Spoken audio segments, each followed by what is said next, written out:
ಇಂದೇ ಡೌನ್ಲೋಡ್ ಮಾಡಿ ಮತ್ತು ನಿಮ್ಮ ನೆಚ್ಚಿನ ಶೋಗಳನ್ನು ಆನಂದಿಸಿ.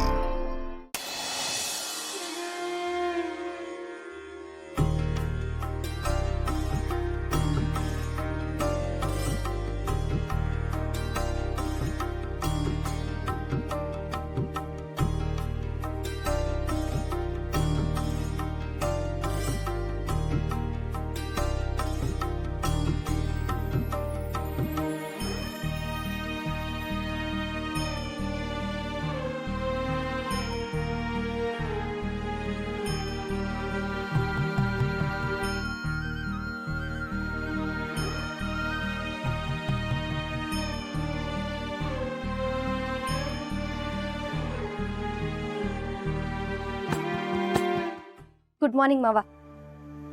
ಕಾಫಿ ತಗೊಳ್ಳಿ. ಇದೇನಿದು, ಇವಳು ಮಾವ ಅಂತ ಕರೀತಿದ್ದಾಳೆ. ಇಷ್ಟೊತ್ತಿಗೆ ಎಲ್ಲ ಉಲ್ಟಾ ಆಗ್ಬೇಕಿತ್ತಲ್ವಾ? ಮಾವ ಏನ್ ಯೋಚನೆ ಮಾಡ್ತಿದ್ದೀರಾ? ಗುಡ್ ಮಾರ್ನಿಂಗ್ ಅಂದೆ. Good morning. ಕಾಫಿ ತಗೊಳ್ಳಿ. Thank you Suma. ಸುಮಾ, ಇದು ಯಾರ ಮನೆ? ಇದೇನ್ ಮಾವ ಹೀಗೆ ಕೇಳ್ತಿದ್ದೀರಾ? ನಮ್ಮ ಮನೆ ಅಲ್ವಾ? ಯಾಕೆ ಮಾವ? ಸುಮ್ಮನೆ ಕೇಳಿದೆ. ಹೌದು, ಏನು ಇಷ್ಟು ಬೇಗ ಎದ್ಬಿಟ್ಟಿದ್ಯಾ? ನಮ್ಮ ಮನೇಲಿ ಇಷ್ಟು ಬೇಗ ಎದ್ದ ಅಭ್ಯಾಸ ಮಾವ, ಅದಕ್ಕೆ. ಮೆಸ್ಸಿಟ್ಟಿದ್ದೀರಾ ಅಂದಮೇಲೆ ಬೆಳಿಗ್ಗೆ ಬೇಗ ಎದ್ದು ಕೆಲಸ ಮಾಡಲೇಬೇಕು. ಸುಮಾ, ಇಲ್ಲಿ ಕೆಲಸ ಮಾಡೋಕೆ ಅಂತಾನೆ 3 ಜನ ಬರ್ತಾರೆ. ನೀ ಮತ್ತೆ ಕಾಫಿ ಕೊಟ್ಟಿಯಾ? ಇಲ್ಲ ಮಾವ, ಇವಾಗ ಹೋಗಿ ಕೊಡ್ತೀನಿ. ಮೊದಲು ನಿಮಗೆ ತಂದೆ. ಪರವಾಗಿಲ್ವೇ, ಮಾವನ ಮೇಲೆ ಅಭಿಮಾನ ಜಾಸ್ತಿನೇ ಇದೆ. ಮಾವ ಅಂದ್ರೆ ತಂದೆ ಸಮಾನ ಅಲ್ವಾ? ಹೌದು. ಸಚಿನ್ ಏನು ಮಾಡ್ತಾ ಇದ್ದಾನೆ? ಇನ್ನೂ ಎದ್ದಿಲ್ವಾ? ಇಲ್ಲ ಮಾವ, ಇವಾಗ ಹೋಗಿ ಎಬ್ಬಿಸ್ತೀನಿ. ಅದರ ಅವಶ್ಯಕತೆ ಏನಿಲ್ಲ ಬಿಡು. ನೀನು ಎಬ್ಬಿಸ್ದೇ ಹೋದ್ರೂ ಅವನೇ ಎದ್ದೇಳ್ತಾನೆ. ಯಾಕಮ್ಮ ಹಾಗೆ ನೋಡ್ತಾ ಇದೆಯಾ? ನಾನು ಹೇಳಿದ್ದು ಅರ್ಥ ಆಗಲಿಲ್ವಾ? ಬಿಡಿಸಿ ಹೇಳ್ತೀನಿ, ಕೇಳಿಸ್ಕೊ. ಅವನು ನಿನ್ನ ಪ್ರೀತಿಯಲ್ಲಿ ಪೂರ್ತಿಯಾಗಿ ಬಿದ್ದೋಗಿದ್ದ.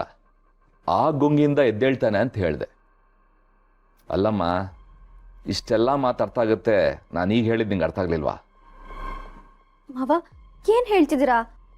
ಇನ್ನೊಂದು ಸಲ ಮಾವ ಅಂದ್ರೆ ಬಿಸಿ ಕಾಫಿನ ನಿನ್ನ ಮುಖದ ಮೇಲೆ ಚೆಲ್ಬಿಡ್ತೀನಿ.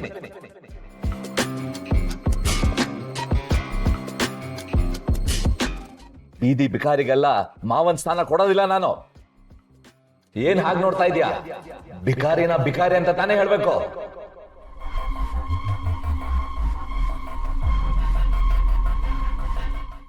ನೀನ್ ಈ ಮನೆ ಹೊಸಲ್ ತುಳಿಯಲ್ಲ ಅಂತ ಹೇಳಿ ನೀನ್ ಮಾತು ಮುಡ್ದಿರ್ಬೋದು, ಆದ್ರೆ ನಾನ್ ನನ್ನ ಮಾತನ್ನ ಮುರಿಯಲ್ಲ.